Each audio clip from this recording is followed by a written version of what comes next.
अस्सलाम वालेकुम students, welcome to my channel. आज हम यूनिट नंबर 4 मैथ्स डिस्कस करेंगे, जिसमें मैं आपको इम्पोर्टेंट लॉन्ग क्वेश्चंस और शॉर्ट क्वेश्चंस के बारे में बताऊंगी। ये चैप्टर बहुत ही इम्पोर्टेंट है। अगर आप चैप्टर नंबर 3 को तैयार करते हैं तो साथ ही आपको 4 को भी करना होगा, क्योंकि आपने जब लॉन्ग क्वेश्चन का पार्ट नंबर 6 सॉल्व करना है, उसमें से एक क्वेश्चन चैप्टर नंबर 3 से होगा और एक चैप्टर नंबर 4 से होगा। तो इसलिए आपको इस चैप्टर के लॉन्ग भी करने होंगे अगर आप चैप्टर नंबर 3 करते हैं। तो देखें ज़रा, स्टार्ट करते हैं। अलजेब्रिक एक्सप्रेशन की डेफिनेशन है यहाँ पर। उसके बाद पॉलिनोमियल्स की डेफिनेशन, रैशनल एक्सप्रेशन, ये डेफिनेशंस इंपॉर्टेंट हैं। ये देखें, गुजरांवाला बोर्ड में, फैसलाबाद बोर्ड में पॉलिनोमियल की डेफिनेशन आ चुकी है। उसके अलावा रैशनल एक्सप्रेशन की डेफिनेशन इतने बोर्ड्स में आ चुके हैं, मुल्तान, रावलपिंडी और गुजरांवाला। ये मैंने मेंशन भी कर दिया आप लोगों की आसानी के लिए, साथ में आप एक एग्जाम्पल देंगे। उसके बाद इस चैप्टर की एग्जांपल्स भी उतनी ही इंपॉर्टेंट है जितनी इसके क्वेश्चंस हैं, क्योंकि बहुत दफ़ा पेपर में रिपीट हुई हैं। रावलपिंडी बोर्ड में ये एग्जांपल आ चुकी है। इसी तरह एक्सरसाइज 4.1 से पहले ये एग्जांपल है। ये लाहौर बोर्ड में 2019, रावलपिंडी में 2017, गुजरांवाला 2019, भावलपुर 2017। इतने बोर्ड्स में ये इतनी इंपॉर्टेंट डेफिनेशन एग्जांपल है। उसके अलावा ये भी पेपर में आ चुकी है। फिर एक्सरसाइज 4.1 जो है, ये आपकी शॉर्ट के लिए इंपॉर्टेंट है। क्वेश्चन नंबर 2 जो है शॉर्ट वाला, उसमें इस चैप्टर से 2 क्वेश्चन आएंगे शॉर्ट में। तो आपने वो इस एक्सरसाइज से भी आ सकते हैं, 4.3 से भी आ सकते हैं। उसके अलावा 4.2 और 4.4 मोस्टली लॉन्ग क्वेश्चन के लिए इंपॉर्टेंट होती है, और साथ में रिव्यू में से भी क्वेश्चंस दे सकते हैं। तो यहाँ पर ये जो है, ये पूरा पोर्शन शॉर्ट के हवाले से बहुत इंपॉर्टेंट है। ये क्वेश्चन बहुत दफ़ा रिपीट हुआ है, ये भी बहुत दफ़ा रिपीट हुआ है, ये भी। इसी तरह ये क्वेश्चन इंतहाई इंपॉर्टेंट है। आपने इसमें XYZ की वैल्यूज़ पुट करनी है, और इनमें से भी कोई भी क्वेश्चन आपको दे सकता है। ये क्वेश्चन लॉन्ग में आ चुका है गुजरांवाला बोर्ड में, तो बाकी इनमें से भी कुछ भी क्वेश्चन आ सकते हैं। उसके अलावा ये एग्जाम्पल लॉन्ग में आ चुकी है साहिवाल बोर्ड में। उसके अलावा ये भी लॉन्ग में ये एग्जांपल आ चुकी है मुल्तान बोर्ड में। ये अब एक्सरसाइज 4.2 की एग्जांपल जितनी भी हैं, ये लॉन्ग के लिए इंपॉर्टेंट है। इसमें लॉन्ग क्वेश्चन आता है 4.2 से, हमेशा शॉर्ट भी आ जाता है। तो उसके लिए आपने लॉन्ग के लिए ये एग्जांपल ज़रूर करनी है, ये इतनी दफ़ा रिपीट हुई हैं। तो उसके बाद ये भी एग्जांपल आ चुकी है। ये जितने भी क्वेश्चन है, ये सब लॉन्ग के लिए इंपॉर्टेंट है। ये देखिए, मैंने मेंशन किया हुआ है, ये इतने बोर्ड्स में आ चुकी हैं। बाकी ये फर्स्ट 2 क्वेश्चन जो हैं, ये शॉर्ट में आते हैं, ये भी इंपॉर्टेंट है। और यहाँ से भी ये भी लॉन्ग के लिए, ये सब क्वेश्चंस लॉन्ग के लिए इंपॉर्टेंट है, तो इनको आपने छोड़ना नहीं है, सबको ही करना है। और ये सर्च की डेफिनेशन बहुत बहुत इंपॉर्टेंट है, ये बहुत दफ़ा रिपीट हुई है पेपर में। नेक्स्ट एक्सरसाइज 4.3 है। इसमें आपको शॉर्ट क्वेश्चन दिया जाता है, जिसमें ये देखें, ये गुजरांवाला बोर्ड में आ चुका है। ये question Sargodha board, Multan board, ये फैसलाबाद बोर्ड, ये गुजरांवाला, ये मुल्तान और रावलपिंडी, ये भावलपुर, ये लाहौर बोर्ड, ये सरगोदा और गुजरांवाला बोर्ड। और इसी तरह ये क्वेश्चन बहुत इंपॉर्टेंट है, गुजरांवाला बोर्ड में 2021 में और 2016 में आ चुका है। ये फैसलाबाद बोर्ड में आ चुका है। तो ये क्वेश्चंस इंपॉर्टेंट हैं, इसकी एग्जांपल्स भी इंपॉर्टेंट है इस एक्सरसाइज की। तो ये शॉर्ट के लिए आप करेंगे। उसके बाद मोनोमियल सर्ड और बाइनोमियल सर्ड की डेफिनेशन आ चुकी है पेपर में, ये भी आप करेंगे। उसके बाद नेक्स्ट ये जो एक्सरसाइज है, ये आपको इसके आपको एग्जांपल्स भी करनी है। इस एक्सरसाइज 4.4 की एग्जांपल्स भी करें।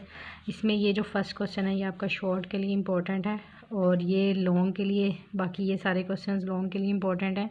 इसी तरह ये क्वेश्चन भी शॉर्ट में बहुत दफ़ा रिपीट हुआ है। उसके अलावा इस एक्सरसाइज की रिव्यू, इस चैप्टर की रिव्यू एक्सरसाइज बहुत इंपॉर्टेंट है लॉन्ग के लिए। तो इसमें ये देखिए, लॉन्ग मुल्तान में ये क्वेश्चन 2019 में और 17 में आ चुका है। इसी तरह इस रिव्यू एक्सरसाइज का ये क्वेश्चन बहुत ज़्यादा इंपॉर्टेंट है, बहुत पेपर्स में आ चुका है।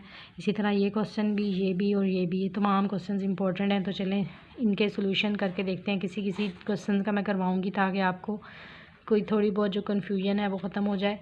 तो हम देखते हैं कुछ क्वेश्चन करके।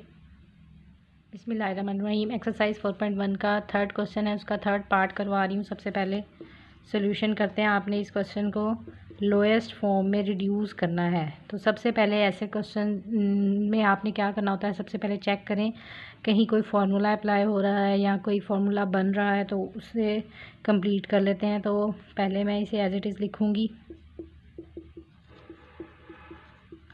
उसके बाद आपको नज़र आ रहा है 2 फार्मूलाज यहाँ ओपन हो रहे हैं, एक ये और एक ये।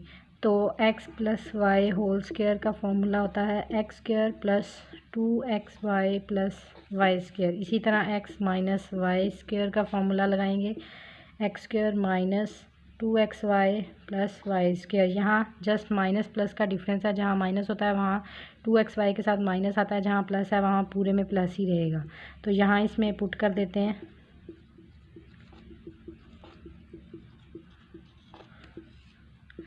नीचे वाला अलग से पुट कर देते हैं। तो देखें ऊपर कुछ सॉल्व हो रहा है, प्लस 2xy माइनस 4xy को अगर सॉल्व करें तो माइनस 2xy ही मिलेगा, क्योंकि प्लस माइनस माइनस होता है, माइनस बड़ी वैल्यू का साइन आएगा साथ में। और नीचे हमारे पास, मैं अगर इनको इस तरफ करके लिख लूँ तो कोई मसला नहीं है।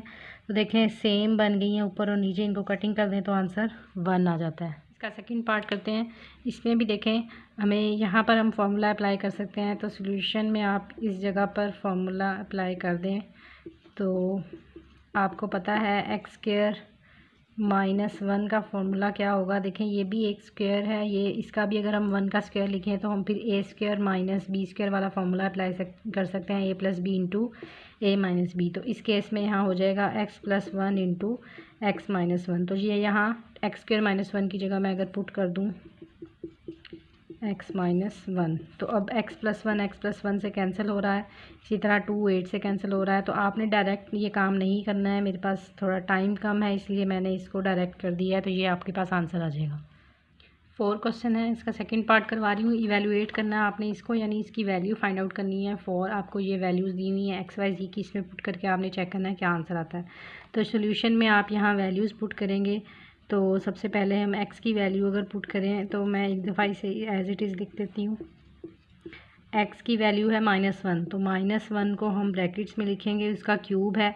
फिर y की वैल्यू पुट करेंगे, -9 है, -2 इंटू जी की वैल्यू 4 है, ओवर x की वैल्यू दोबारा से नीचे डिवाइड में -1 है, जी की वैल्यू 4 है। तो अब -1 क्यूब इज़ -1 इंटू -9 -2 4 ज़ा 8 ओवर -4। तो minus minus plus 9 -8 over -4, 9 -8 is 1 over -4, या फिर -1 ओवर 4 भी कह सकते हैं। नेक्स्ट एक्सरसाइज 4.3 क्वेश्चन नंबर 2 का मैं सेकंड पार्ट करवा रही हूँ। ये काफ़ी पेपर्स में आ चुका है। तो इस तरह के जो भी क्वेश्चन है थर्ड वाले, उसमें आपने सिंप्लीफिकेशन करनी है। तो आप जो स्क्वायर रूट के अंदर है आप उसको चेक करें, उसकी प्राइम फैक्टराइजेशन अगर हो जाती है तो वो कर लें। तो 21 की प्राइम फैक्टराइजेशन 7 3 ज़ा 21 3 1 3, यानी 7 और 3 के पेयर्स बनेंगे।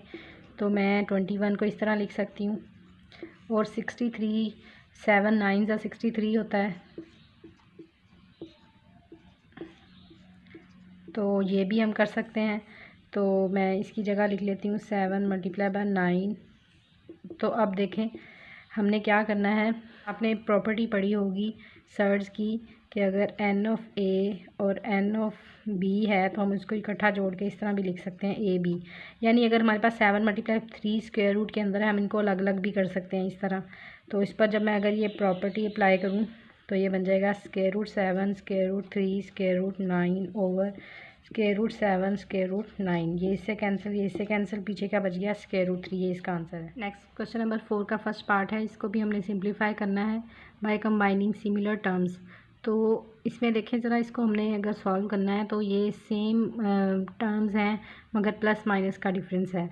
तो इस तरह का जब भी कोई क्वेश्चन हमने सॉल्व करना हो तो हम ये फॉर्मूला अप्लाई कर सकते हैं, A square minus B square is equal to A plus B into A minus B. यानी ए भी सेम है, बस साइंस का डिफरेंस है। तो यहाँ सेम है ये दोनों टर्म्स और साइन का डिफरेंस है, तो हम ये लगा सकते हैं, यानी ए का स्क्वायर यानी इसका स्क्वायर माइनस इसका स्क्वायर बन जाएगा सोल्यूशन में। तो सोल्यूशन करते हैं यूजिंग दिस फार्मूला। फिर हम लिख सकते हैं 3 square minus square root 3 square, ये लिख सकते हैं क्योंकि इस पे मैंने ये अप्लाई कर दिया है। तो इसको मैं इस फॉर्म में लिख सकती हूँ, 3 स्क्वायर इज़ 9 और ये इससे कैंसिल हो जाएगा, 9 माइनस 3 इज़ 6। नेक्स्ट इसी का सेकंड पार्ट है, इसमें आपने स्क्वायर फाइंड करना है इस सर्ड का। तो इस पर हम a plus b whole square वाला फार्मूला अप्लाई कर सकते हैं, जो कि होता है a plus b whole square is equal to a square plus 2ab plus b square. यानी फर्स्ट टर्म का square plus 2 into first term and second term plus b का स्क्वायर मीन सेकेंड टर्म का square. तो यहाँ हम इस पर जब अप्लाई करेंगे तो ये बन जाएगा square root 5 square first term का square plus 2 into A B का मतलब ए और बी को आपने मल्टीप्लाई करना है, square root 5 and square root 3 plus b square का मतलब स्क्वायर रूट 3 का आपने स्क्वायर लेना है। तो ये कटिंग हो जाएगी स्क्वायर की स्क्वायर रूट के साथ, तो 5 + 2। अब यहाँ हम वही वाली प्रॉपर्टी लगा सकते हैं जिसमें हम इनको आपस में मल्टीप्लाई कर सकते हैं। स्क्वायर रूट के अंदर 5 × 3 + 3, तो 5 + 3 इज़ 8 + 2 5 3 = 15। Thanks for watching. तो ये आपका आंसर है।